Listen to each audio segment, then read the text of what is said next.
வணக்கம். இன்றைய முக்கிய செய்திகள். விவசாய நிலங்களுக்கு செல்ல வழியின்றி தவிப்பு. ஆக்கிரமிப்புகளை அகற்ற நடவடிக்கை எடுக்க விவசாயிகள் கோரிக்கை. ராணிப்பேட்டை மாவட்டம் திமிரி அருகே உள்ள பரதராமி, மோசூர், கனியனூர் உள்ளிட்ட கிராமங்களைச் சேர்ந்த விவசாயிகள் மாவட்ட ஆட்சியர் அலுவலகத்தில் நடைபெற்ற மக்கள் குறைதீர்வு கூட்டத்தில் மனு அளித்தனர். அந்த மனுவில், எங்கள் கிராமங்களில் 100க்கும் மேற்பட்ட விவசாயிகள் பல ஏக்கர் பரப்பளவில் நெல், கரும்பு, வாழை, தென்னை, வேர்க்கடலை உள்ளிட்ட பல்வேறு பயிர் வகைகளை சாகுபடி செய்து வருவதாகவும், எங்கள் விவசாய நிலங்களுக்கு செல்ல தனிப்பட்ட பாதை இல்லாததால் பல ஆண்டுகளாக பிறரின் நிலங்களின் வழியாகவே சென்று விவசாய பணிகளை மேற்கொண்டு வருவதாகவும் அதில் கூறப்பட்டுள்ளது.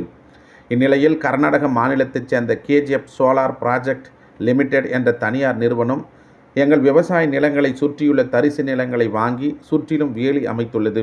இதன் காரணமாக எங்களது விவசாய நிலங்களுக்கு செல்ல முடியாத நிலை ஏற்பட்டுள்ளது. மேலும் விளைந்த விவசாய பொருட்களை வெளியே கொண்டு வரவும் பெரும் சிரமம் ஏற்பட்டுள்ளதாக அந்த மனுவில் கூறப்பட்டுள்ளது.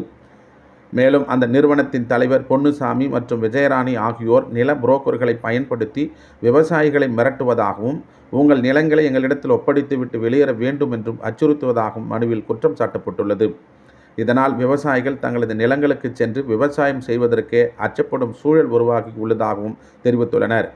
எனவே சம்பந்தப்பட்ட தனியார் நிறுவனம் அமைத்துள்ள வேலி மற்றும் ஆக்கிரமிப்புகளை அகற்றி விவசாய நிலங்களுக்கு செல்ல உரிய பாதை ஏற்படுத்தி விவசாயிகளின் வாழ்வாதாரத்தை பாதுகாக்க மாவட்ட நிர்வாகம் உடனடியாக நடவடிக்கை எடுக்க வேண்டும் என்றும் அந்த மனுவில் கோரிக்கை விடுத்துள்ளனர்.